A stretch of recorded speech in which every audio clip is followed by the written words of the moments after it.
Welcome to the Rob Call Bottom Up Show. It's available on YouTube and Stitcher and SoundCloud and Progressive Radio Network and Pacifica Radio Network and more.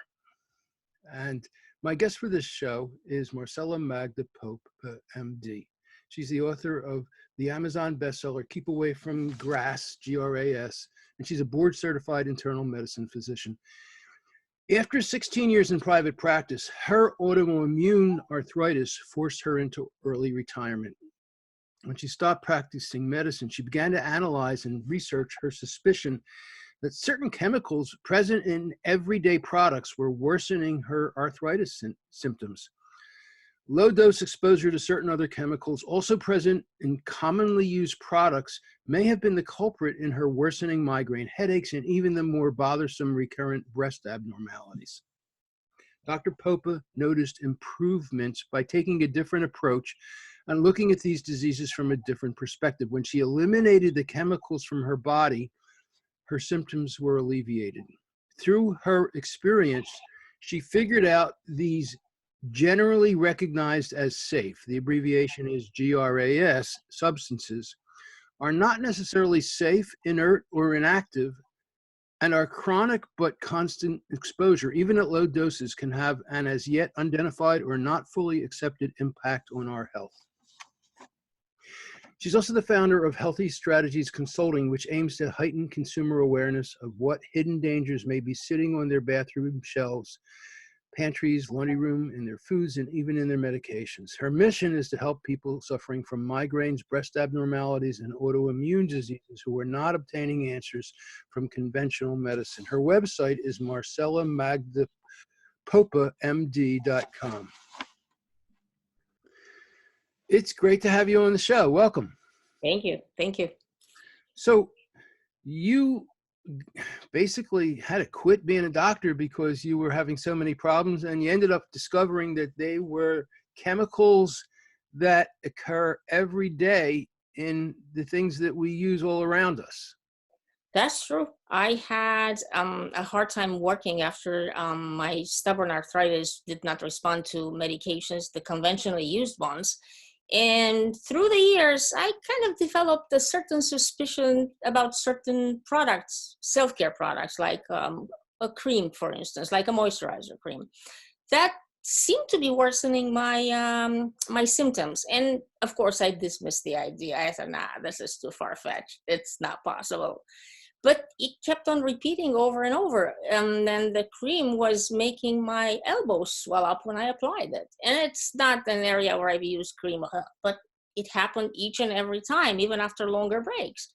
So I said, something must be going on with this cream. And it became even more puzzling when my mother-in-law and my mother developed something a lot milder from the very same cream. So then I started to look into these ingredients, and I learned what they're made of. I started to look into the ingredients that make up prescription creams.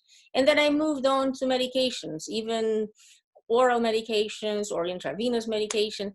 And they all have certain chemicals which seem to be overlapping and causing my discomfort to get worse.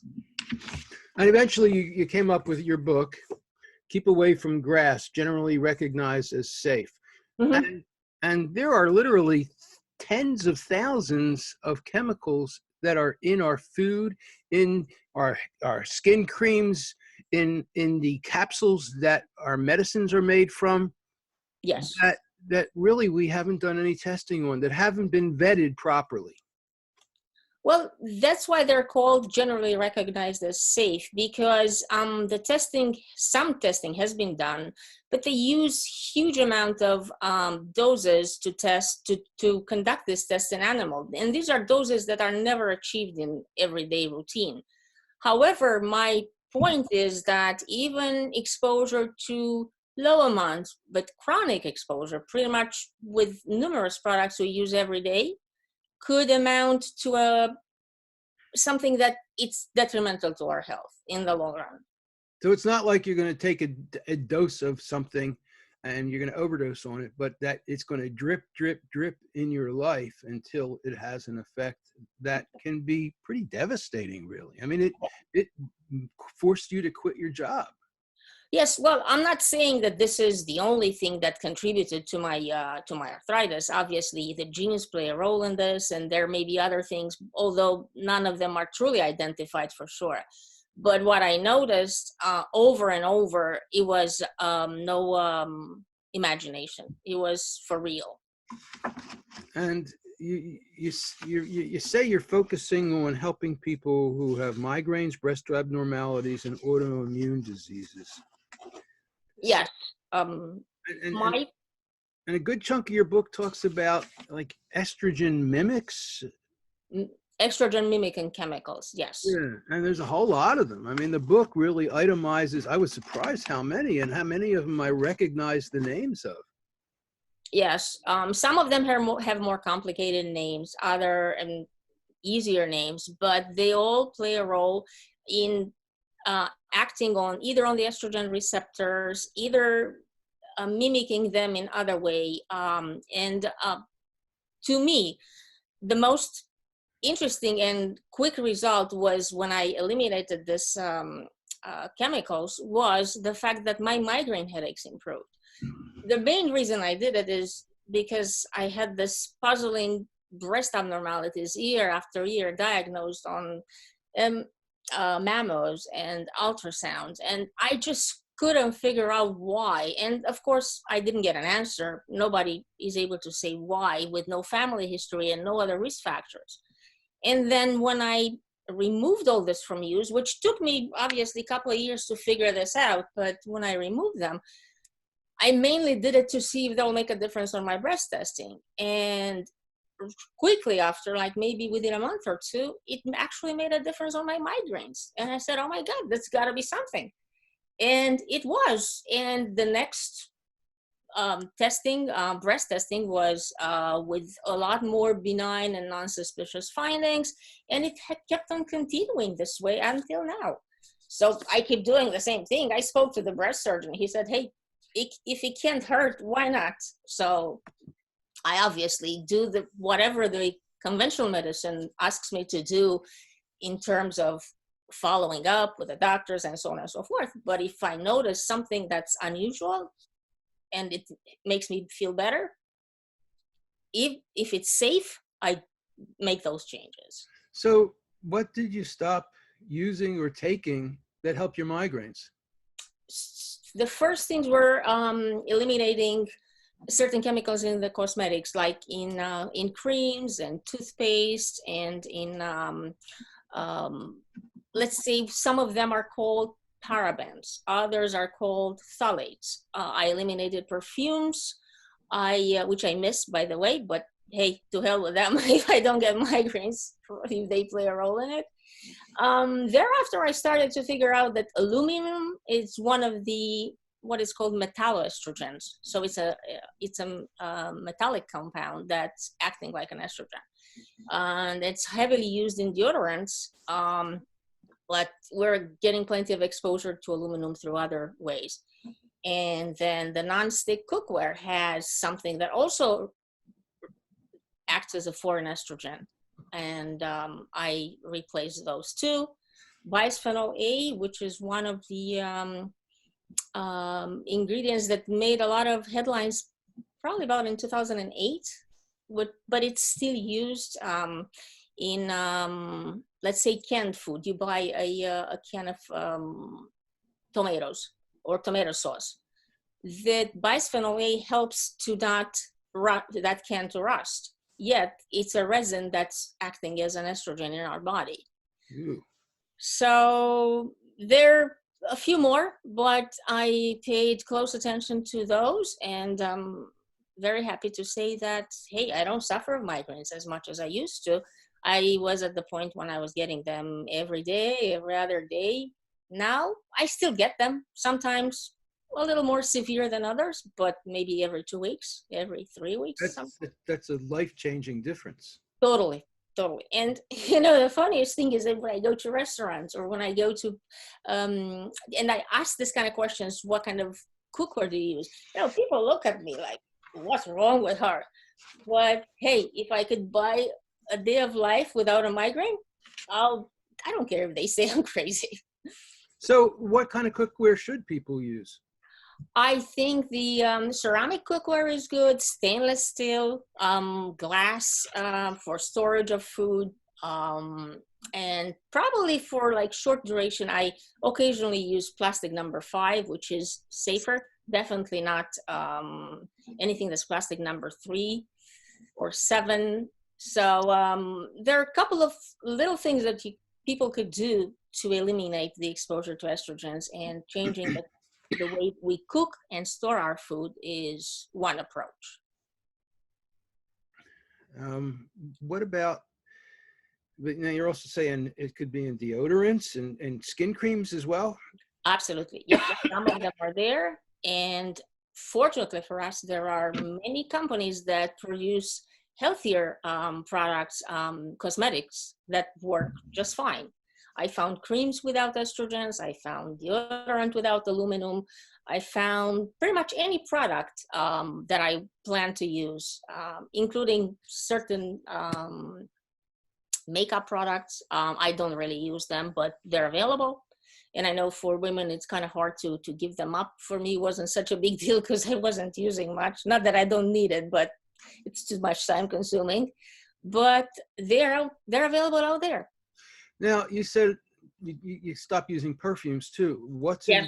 what's in perfume? Oh, perfumes are a cocktail of close to or over 3,000 chemicals that they're not disclosed. It's a trade secret. And most of them are phthalates, but a lot of other chemicals, which again, I'm not aware of all of them, what they are, but I know that phthalates are constantly used in perfumes because that's how they create the scent. And what's a phthalate? oh, phthalate is a estrogen-like chemical that's acting as in our body, obviously as an estrogen, and it's found in numerous products. It has many applications, not just cosmetics. It's also used to soften plastic, so they're found in shower curtains. They're found in medical equipment, like the tubes and the IV bags. They're softer, so they're using phthalates to make this appear and to be able to use it, to be flexible. Where else they're used? Floor lining, like vinyl, anything that's vinyl usually has also a coating. Wow, so you could move into an apartment or a house and the floor could actually be having an effect on your body. I think it can. Yep, I think it can. Okay, by the way, phthalates are spelled Phthalaates. Correct, yes. It's a funny word there. Yeah, it's a hard one too. They were actually used in kids' toys, like baby toys, in the rubber duck and many other things, which were softer. And obviously, as parents, we prefer those because that's less likely to cause an injury. But if you think of what they're made of, you would rather not use them. And by the way, in the back of your book, you have a list of products that you and your family do use, that you have recommendations. You have a number of different appendices that provide additional information for people that are very helpful. We need to take a brief break now, and then we'll be back with more.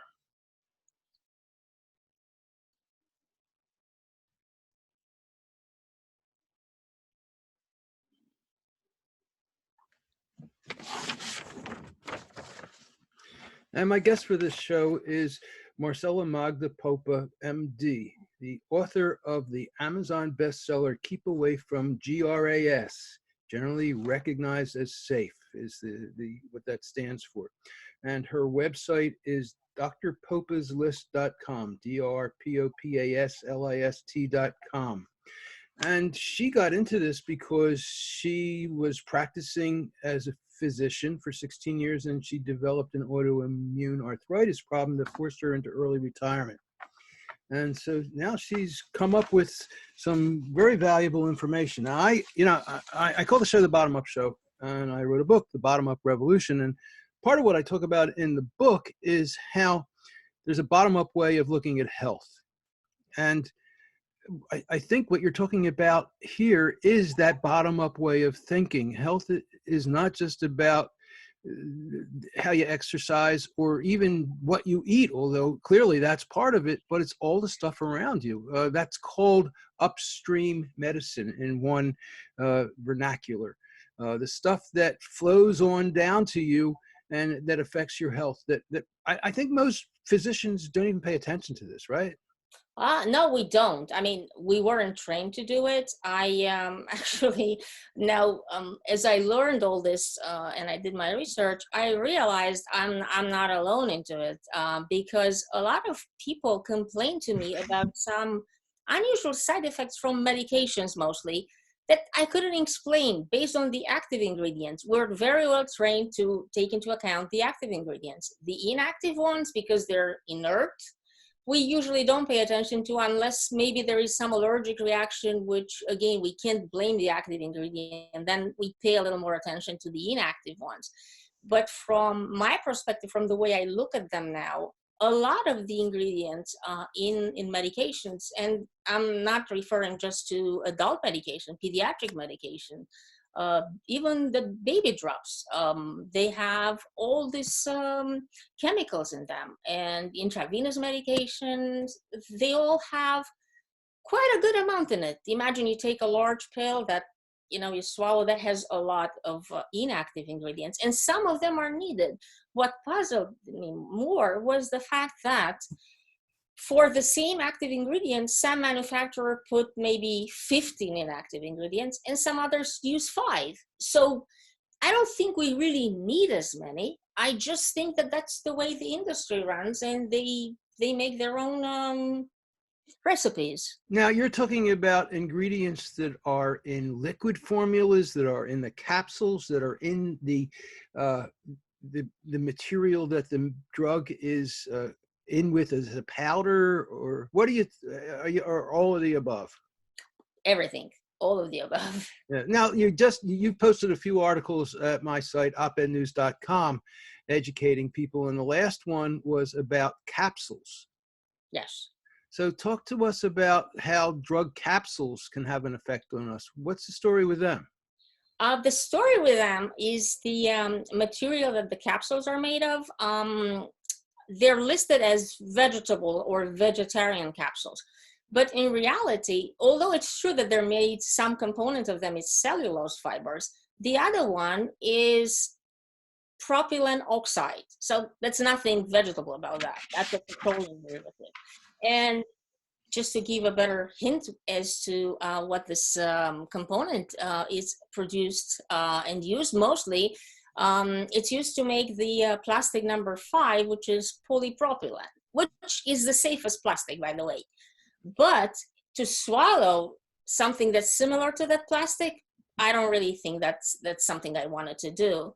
And again, I realized this by the fact that certain components that I was taking, certain supplements like probiotics, or even occasional charcoal tablets, which I thought they were in gelatin capsules, I noticed that something changed the way I felt when I took them. And when I looked at them, I noticed that they changed it. And the name appears as vegetable capsules, but in parentheses, in brackets, sometimes some manufacturers say the chemical word for it, which is hydroxymethylpropylcellulose or hypromellose, which is, again, it's a chemical derivative. And the fact that the capsule is halfway made with cellulose fiber, that doesn't make it, in my opinion, a vegetable capsule.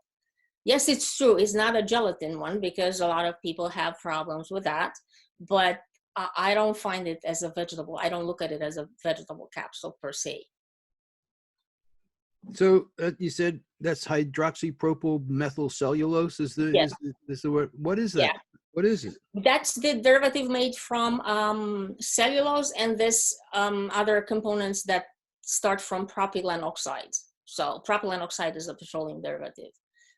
And the same propylene oxide is used to make another ingredient that's found in cosmetic. It's called propylene glycol, which lately I see a lot of products that say no SLS, no propylene glycol, no this, no that. So that's good. But when you look at the ingredients, they may still have certain things I don't want to use. And that's the reason why I check the ingredients all the time, even if the big label on the top, it says no this, no that, or none of, very few chemicals in it. How can these affect people? If there's hydroxypropyl methyl cellulose or made with propylene glycol, how does that affect you? Propylene glycol has been incorporated in many products, and it has it was found earlier on to have side effects pertaining the immune system, pertaining other issues. But my bigger nemesis, it's ethylene oxide, which is classified as a carcinogen by the National Toxicology Program. Well, where does that fit in? Where do we? Oh, that's everywhere. Like if you see, usually it doesn't come as ethylene oxide. What happens is it's from this ethylene oxide, it's produced. There are a lot of components actually. Some of them are called polyethylene glycols, and usually it says PEG on the labels. Sometimes it's listed as propylene glycol, polyethylene glycol. Sometimes it's just PEG. Polysorbate, it's another derivative of ethylene oxide. Phenoxyethanol, they're all really derived from this carcinogen. And this carcinogen, people may be more familiar with the name ethylene glycol because that's the antifreeze. But their structure is somewhat related. And in any chemical reaction, a lot of the parent components could remain as contaminants. So it's true that the ethylene glycol does not remain the same in polyethylene glycol, but some of that ethylene oxide remains in the final component. It's contaminants in any chemical reactions. They should be removed, but many times they're not. Ooh. So where are you going to see these? Where have you seen them? I've seen them in creams. I've seen them in toothpaste. I've seen them in pretty much all the cosmetic products. I've seen them in medications. I've seen them in foods, in supplements.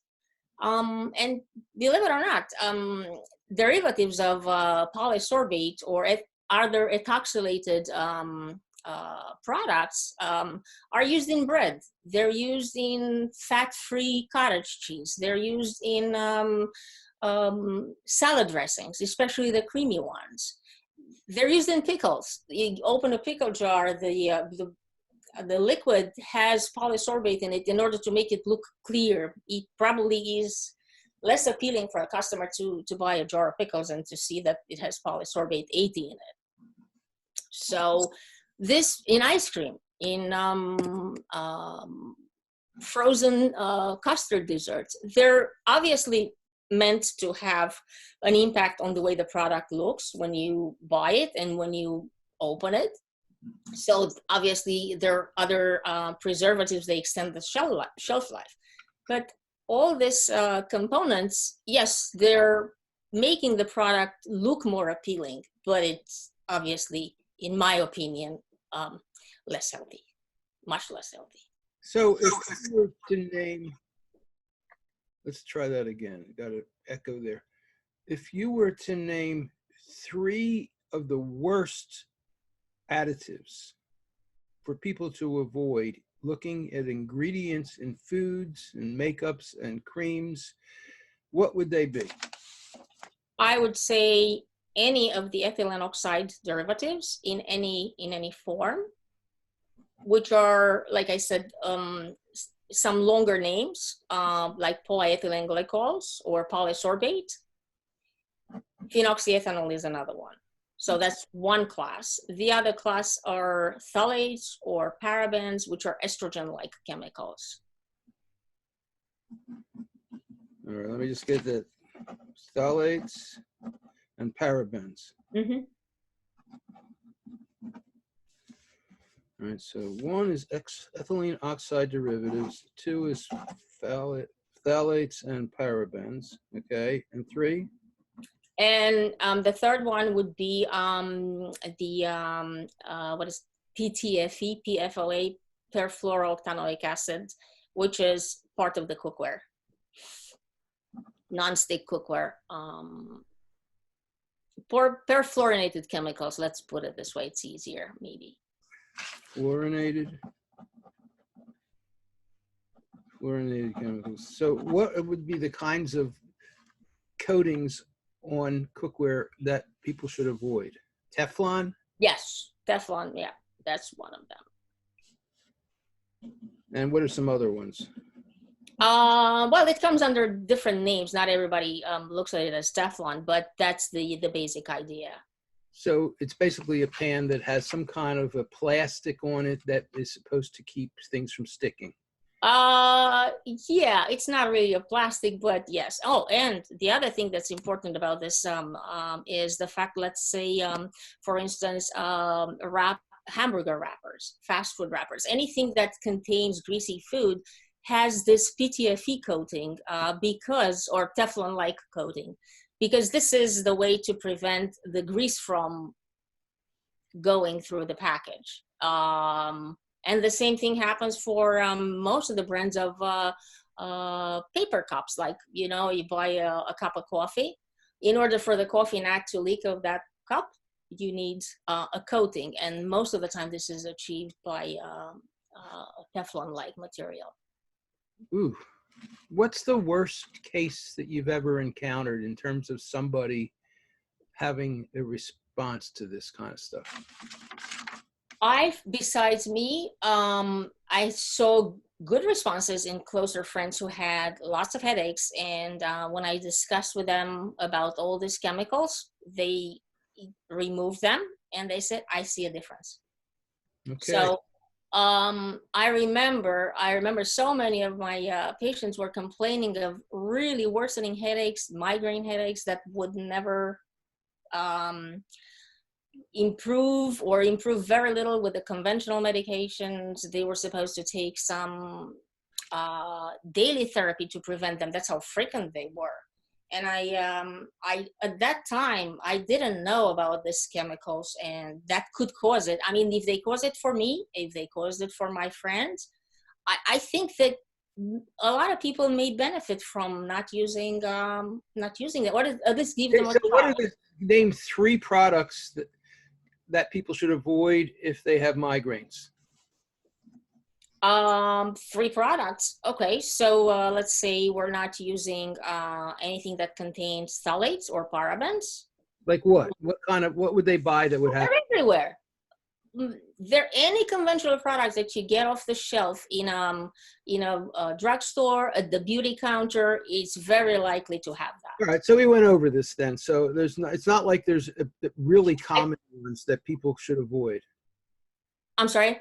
There's not like there's a specific, like certain food or certain like ketchup or something like that, or I'm just making up off my top of my head. Yeah, processed foods, like for instance, if you see people that buy all these microwavable dinners, which are convenient to use, you come late from work, you stick it in the microwave, they have all kinds of additives. Polysorbate is one of them. Okay. And we've got to wrap, but this has been great. Really appreciate it. My guest for this show has been Marcella Magda Popa, MD, and she's the author of the book, Keep Away from GRAS, GRAS. Thank you so much for being on the show. My pleasure.